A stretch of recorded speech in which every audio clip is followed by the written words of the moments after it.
பாரதிய ஜனதா கட்சியின் தேசிய மகளிர் அணி தலைவர் வானதி சீனிவாசன் மேடம் நம்மிடம் இருக்காங்க. அவங்களோட சில கேள்விகளை முன்வைக்கலாம். மேடம் வணக்கம். மேடம், இப்ப நேற்றுக்கு நீங்க ஒரு கருத்து பதிவு போட்டீங்க. தமிழகத்தில் கொடுக்கக்கூடிய ஜாதி சான்றிதழ்கள்ல இந்து என்ற பெயர் நீக்கப்பட்டிருப்பதாக சொல்லப்பட்டிருக்கீங்க. எப்ப இருந்து நீக்கிருக்காங்க? இதனால் நீங்க அரசிடம் எதுவும் முறையிட்டீங்களா? நேற்று தினமலருடைய பத்திரிகை செய்தியை பார்த்துவிட்டு நான் அந்த ட்வீட்டை போட்டிருந்தேன். அதற்கு பின்பாக அது குறித்து பின்னணியை பற்றி விசாரிக்கின்ற பொழுது சம்பந்தப்பட்ட நபர் உயர்நீதிமன்றத்தை அணுகி எந்த விதமான மத அடையாளங்கள் இல்லாமல் தனக்கு ஒரு சான்றிதழ் வேண்டும் அப்படிங்கிற கேட்டதனோட அடிப்படையில் அதை கொடுத்திருக்கிறதாக அறிந்தேன். ஆனாலும் கூட எந்த விதமான இடஒதுக்கீடு வேண்டாம் என்று நினைக்கக்கூடிய நபர்களுக்கு அந்த விதமான அடையாளம் என்பது அவசியமில்லை. அப்படி இருக்கின்ற பொழுது மதம், ஜாதி எந்த அடையாளமுமே வேண்டாம் என்று சொன்னால் ஜாதியை மட்டும் தனியாக போட்டு சான்றிதழ் வாங்க வேண்டிய அவசியம் கிடையாது. ஏனென்றால் மதம், ஜாதி எந்தவித அடையாளங்களும் இல்லாமல் ஒருவர் பள்ளியில படிக்க முடியும். அதாவது இது தொடர்பாக நான் எதுவுமே இல்லை என்று சொல்லி அவர்களால் பள்ளி கல்லூரிகளில் சேர்ப்பதற்கு எந்தவித தடையும் கிடையாது.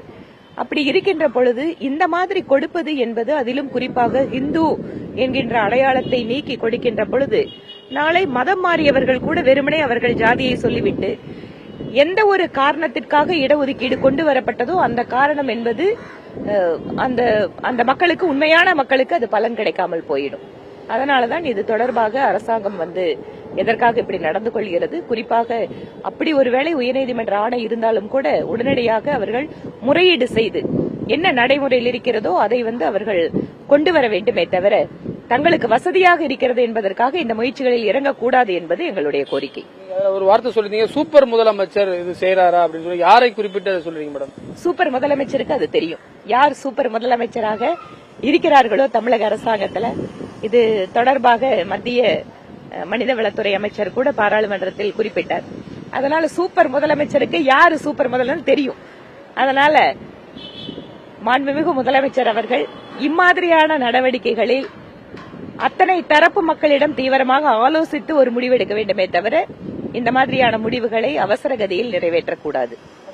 அமைச்சர் சேகர் பாபு இப்ப சொல்லிட்டு இருக்காரு, அதாவது பழனியில ஏற்கனவே அவர்கள் முருகர் மாநாடு நடத்தினாங்க. அதற்கு போட்டியா தான் பிஜேபி இப்ப நீங்க மாநாடு திட்டமிட்டிருக்கீங்க. அது மட்டும் இல்லாம தமிழ்நாடு அரசு ஸ்டாம்பேட் ஆயிரும். ஏற்கனவே பெங்களூர்ல நடந்த ஒரு அதை முன்னுதாரணமா சொல்லிருக்காங்க, நெரிசல் ஏற்படும் சொல்லிருக்காங்க. நீங்க எப்படி பாக்குறீங்க? ரெண்டு விதமான விஷயங்களை நான் முன்வைக்க விரும்புறேன். ஒன்று, பழனியில நாங்க முருக பக்தர்கள் மாநாடு நடத்திட்டோம், திருப்பி ஏன் நடத்துறீங்க? பிஜேபி நடத்தல. இந்த முன்னணி நடத்துகின்ற முருக பக்தர்கள் மாநாட்டிற்கு பிஜேபியினுடைய முருக பக்தர்கள் கலந்து கொள்கிறார்கள்.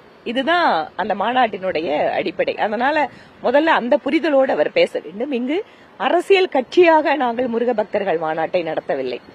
ரெண்டாவது, ஸ்டாம்பேட் நடந்துரும் அப்படின்னு சொன்னா அப்ப அந்த மாதிரி ஏதாவது விஷயங்களை அவங்க ஆலோசிக்கிறாங்களா அப்படின்னு பார்க்கணும். ஏனென்றால் எத்தனை கோடி மக்கள் வந்தாலுமே அதற்கென்று தகுந்த பாதுகாப்பு ஏற்பாடுகளை செய்ய வேண்டியதுதான் அரசினுடைய கடமையே தவிர இப்படியெல்லாம் வந்துட்டா இப்படி ஆகும்னு சொல்றதுக்கு அரசாங்கம் இல்லை. வேண்டுமென்றால் அவர் கும்பமேளாவினுடைய உதாரணத்தை எடுத்து பார்க்கலாம். கோடிக்கணக்கான மக்கள் அந்த இடத்துல நீராடி சென்றிருக்கிறார்கள். ஒரு சம்பவம் நடந்தாலும் கூட உடனடியாக அந்த பக்தர்களுக்கு யாரையும் வர வேண்டாம்னு சொல்லல. இங்க வந்தா இப்படி ஆகுன்னு அரசாங்க தரப்புல யாரும் சொல்லல. நீங்க வாங்கன்னு யூபி அரசு கூப்பிட்டது. அப்போ ஏன் முருக பக்தர்கள் மாநாட்டை பார்த்து பதற்றம் அடைகிறார் இந்த அறநிலைத்துறை அமைச்சர்? இன்ஃபேக்ட் இந்த அறநிலைத்துறை அமைச்சர் சந்தோஷப்படணும்.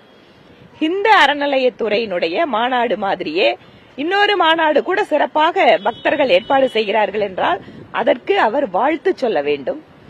அதற்கு அவர் தகுந்த ஏற்பாடுகளை, மக்களுக்கு உதவிகளை செய்ய வேண்டும். இன்னொன்னு சொல்றாரு, உங்களுக்கு உங்க கட்சி மீது நம்பிக்கை இல்லாததால எதிர்கட்சியில் இருக்கக்கூடிய கூட்டணியை பத்தியே நீங்க பேசிட்டு இருக்கீங்க. அவங்க வருவாங்களா, இவங்க வருவாங்களா, உங்க மேல நம்பிக்கை இல்லாதனாலதான் இப்ப கூட்டணி பத்தியே நீங்க பேசிட்டு இருக்கீங்க ஒரு வாதத்தை முன்வைக்கிறார். இந்த கேள்வியை அவர் தமிழகத்தினுடைய முதலமைச்சர் மற்றும் மற்ற அமைச்சர்களிட்டு கேட்கணும். ஏனென்றால் சட்டப்பேரவை கூட்டத்தொடரில் இருந்து ஆரம்பித்து இப்போது வரை எந்த ஒரு மேடை கிடைத்தாலுமே அதிமுக பாஜக கூட்டணியை விமர்சிப்பது என்பது திராவிட முன்னேற்ற கழகம். நாங்க இல்ல, உங்களை மாதிரி மீடியாக்காரன் கேள்வி கேட்டா நாங்க அதை சொல்றோமே தவிர நாங்க எங்கேயும் சொல்லல. அது